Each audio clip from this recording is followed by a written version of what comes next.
पठान नाम तो सुना होगा। साल 2022 में पूरे साल एक ट्रेंड चलता है, बॉलीवुड को बायकॉट करने का ट्रेंड। सारे बॉलीवुड के बड़े बड़े सुपरस्टार्स छिपने की जगह खोज रहे थे। एक के बाद एक फिल्में पिट रही थी। पब्लिक ने ही इन सितारों को सिर पर चढ़ाया था और अब पब्लिक ही इन्हें नीचे पटक रही थी। शमशेरा, सर्कस, सम्राट पृथ्वीराज और लाल सिंह चड्ढा जैसी हाई बजट फिल्में भी बॉक्स ऑफिस पर पानी मांग रही थी। बॉलीवुड वालों के होश उड़ गए थे। रातों की नींद और दिन का चैन सब एक झटके में तबाह हो चुका था। कहने वाले गलत नहीं कहते, चकाचौंध और खुशनुमा मौसम में तो बिन बुलाए भी मेहमान आ जाते हैं, लेकिन जब यही मौसम बिगड़ना शुरू होता है तब जो आए उसे बादशाह कहते हैं। हाँ, बिल्कुल सही। बॉलीवुड की डूबती नैया को किनारे तक पहुंचाने वाला बीच समंदर में अपना कयामती तूफान लिए इंतजार में था। तुम्हारे दिल में जितनी आग 100 ऐसी मोटिवेशनल वीडियोस देखकर लगेगी, उतने पर आज का ये अकेला वीडियो काफी है। एक सच्चे जमाने की कहानी तुम गौर से देखोगी कि जब इतनी बड़ी सिनेमा इंडस्ट्री बॉलीवुड, जिसे लोग कह रहे थे अब खत्म हो चुका है, लेकिन उसे बचाने के लिए बादशाह आ चुका है। बिल्कुल सही सोच रहे हो। पठान 4 साल के इंतजार के बाद दोबारा लौट चुका है। अपने कुर्सी की पेटियां बांध लीजिए, क्योंकि मौसम बिगड़ने वाला नहीं बल्कि सच में बिगड़ चुका है। ये वीडियो मैं अगर चाहता तो पठान के रिलीज से पहले भी ला सकता था। फर्स्ट डे फर्स्ट शो के बाद भी रिलीज कर सकता था, क्योंकि मुझे पहले से ही इस मौसम के बिगड़ने का अंजाम मालूम था। लेकिन मैं बस इंतजार कर रहा था कि खुद दुनिया को पता चल जाए कि 4 दिन के लिए अगर शेर जंगल से गायब हो जाए तो वो जंगल लोमड़ी और भेड़ियों का नहीं हो जाता। हर कहानी बहुत कुछ सिखा जाती है। इस वीडियो में मैं तुम सभी को 5 ऐसी मंत्रमुग्ध बातें सिखाऊंगा जो बेशक तुम वीडियो के आखिर तक पहुंचते पहुंचते सीख जाओगे। और अगर वाकई में तुम इन्हें सीख गए तो जिंदगी में तुम्हें कभी किसी की आलोचना से घंटा फर्क नहीं पड़ेगा। किसी भी रुकावट से तुम नहीं रुकोगे और किसी भी खराब परिस्थिति में भी तुम नहीं झुकोगे। इन लाइफ लेसन्स को हम पठान फिल्म की ऑन स्क्रीन और ऑफ स्क्रीन दोनों ही सिचुएशन से सीखेंगे। कसम से बहुत मजा आने वाला है। बस आखिर तक मेरी आवाज के साथ बने रहना। मौसम हर बीते लम्हे के साथ सच में बिगड़ने वाला है। तो चलो शुरू करते हैं। लेसन नंबर 1, शेर भौंकना नहीं दहाड़ना जानते हैं। बहुत काबिल क्वालिटी है जो आप पठान फिल्म और इसकी जान शाहरुख खान से सीख सकते हैं। भौंकना कुत्तों का काम होता है, शेरों को भौंकना नहीं दहाड़ना आता है।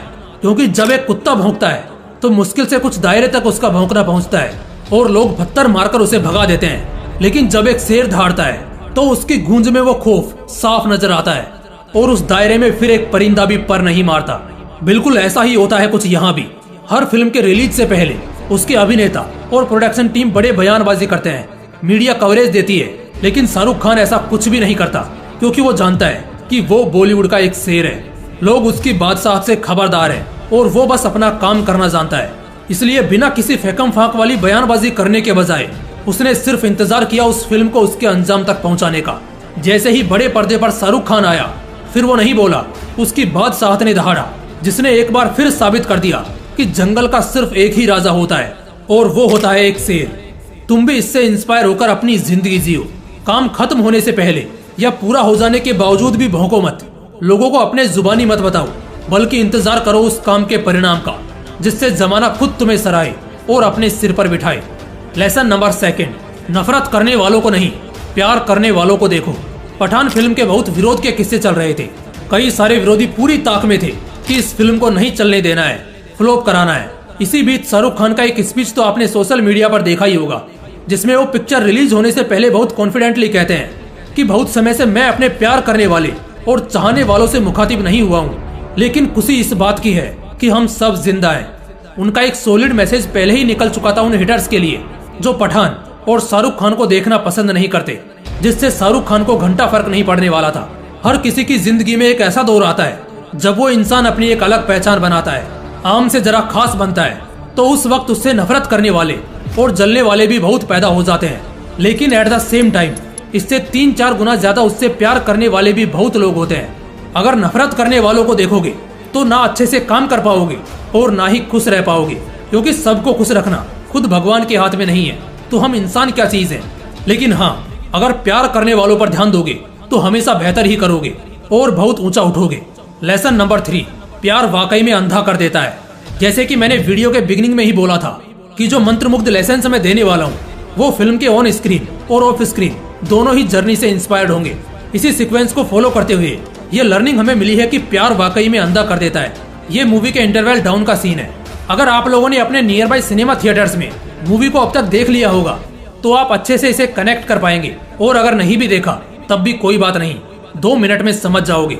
जब पठान यानी कि शाहरुख खान वैकेशन के लिए जाता है तब उसे वहाँ एक लड़की से अट्रैक्शन होता है, यानी कि दीपिका पादुकोण उर्फ रूबीना। लेकिन बाद में वो पठान के दुश्मन जिम के गैंग की निकलती है। यहाँ तक सब ठीक था, लेकिन जिम के जाने के बाद रूबीना जिम के ही लोगों को मारकर पठान को बचा लेती है और फिर दोनों वहाँ से निकल जाते हैं। यहाँ ऐसा लग रहा था जैसे रूबीना पठान की हमदर्द हो, उसकी दोस्त हो। इसी वजह से बहुत हद तक इस समय पठान का ध्यान उसके मिशन पर कम और रूबीना पर ज्यादा था। और फिर दोनों जब एक 10 मिनट के एक बहुत ही छोटे से पीरियड के एक बहुत ही कॉम्प्लेक्स मिशन को अंजाम देते हैं तो वहाँ भी रूबीना पठान का बहुत साथ देती है। लेकिन जैसे ही मिशन सक्सेसफुल होने वाला होता है, ठीक एन वक्त पर रूबीना पठान को धोखा दे देती है, जिससे पठान फॉरएवर अब उस अंडरग्राउंड में कैद हो सकता है। और यहाँ से अब वो जिम के कैद में था। यहाँ पर जिम यानी उसका एनिमी उसे एक बड़ी तगड़ी बात भी बोलता है कि जब राजा की नजर उसकी चाल से हटकर अगर बेगम की तरफ हो जाए तो उसे हराना बहुत आसान हो जाता है। ठीक इसी पॉइंट पर खुद पठान भी अफसोस करता है कि वाकई में वो प्यार में अंधा हो गया था, जिस वजह से अब उसकी जान भी जा सकती है और उसका पूरा मिशन बर्बाद हो सकता है। एक तरह से कह सकते हो सिर्फ 5 दिन का प्यार और उस पर भरोसा उसके सालों के तजुर्बे पर भारी था। इसलिए आचार्य चाणक्य ने भी चंद्रगुप्त को कहा था, अगर आम जिंदगी चाहते हो तो हर मोह तुम्हारा है, लेकिन अगर सम्राट होना चाहते हो तो हर मोह को त्यागना पड़ेगा।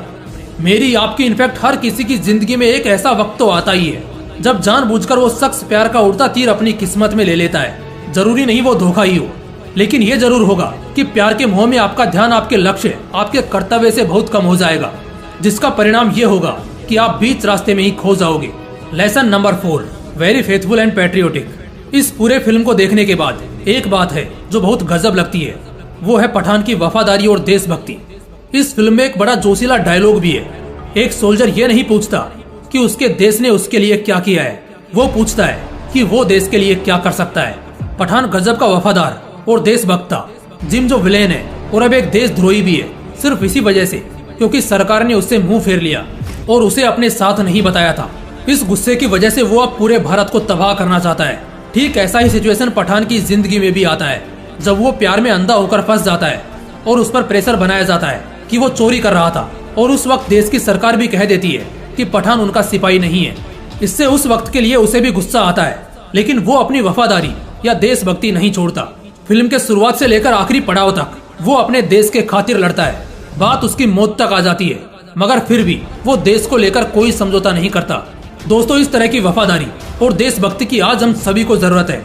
माना कि यह फिल्म है, लेकिन असल में तो इससे ज्यादा वफादार सैनिक होते हैं जो रोके हैं और हमारे देश को पल पल विरोधी और खतरनाक दुश्मनों से प्रोटेक्ट करते हैं। कुछ भी कहो, लेकिन इस फिल्म को देखने के बाद दिल में देशभक्ति और जहन में वफादारी का कद और भी ऊंचा उठ गया है। यहाँ से आप सीख सकते हो कि कैसे आप अपने लिए, अपने परिवार के लिए, अपने समाज के लिए और अपने पूरे देश के लिए एक वफादार नागरिक के रूप में खड़े हो सकते हो, जो अपनों को बचाने के लिए कुछ भी कर सकता है, जो पठान करता है। Lesson number 5, wonderful hospitality. ये एक लेसन हम सभी को पठान से जरूर सीखना चाहिए, वो है दूसरों की मेहमान नवाजी करना। फिल्म में एक डायलॉग है जो बड़ा वायरल हुआ है कि पार्टी पठान के यहाँ होगी तो मेहमान नवाजी को पठान तो आएगा ही और साथ में पटाखे भी लाएगा। सॉन्ग पठान में भी एक लाइन है कि जान लुटाकर दुश्मन की हमने हिफाजत की है। अगर आप एंशिएंट टेक्सचर्स को भी रीड करोगे तो हाँ, वाकई में पठान मेहमान नवाजी में बहुत अच्छे होते हैं, बहुत अच्छी तरह मेहमान नवाजी करते हैं। इस दौरान चाहे सामने दुश्मन ही क्यों ना हो, पठान मूवी के पूरे भाग में पठान को मौका मिलता है जिससे वो समझौता करके अपने विरोधी की तरफ जा सकता है, वो छल कर सकता है, लेकिन वो ऐसा नहीं करता। इसके अलावा जब रूबीना पकड़ी जाती है तब भी वो उस पर एक बार और भरोसा करता है, लेकिन सचेत होकर। और जब उसे मालूम पड़ जाता है कि रूबीना सच में उसका साथ दे रही है तो वो रूबीना की सेफ्टी की भी पूरी जिम्मेदारी लेता है। आफ्टर ऑल बात तो साफ है कि हाँ, वाकई में पठान मेहमान नवाजी और साथ देने में बहुत काबिल होते हैं। सीखने को तो बहुत कुछ है, लेकिन हाँ, ये 5 लाइफ लेसन्स ऐसे हैं जो आपको बेशक पठान मूवी से सीखने को मिलते हैं।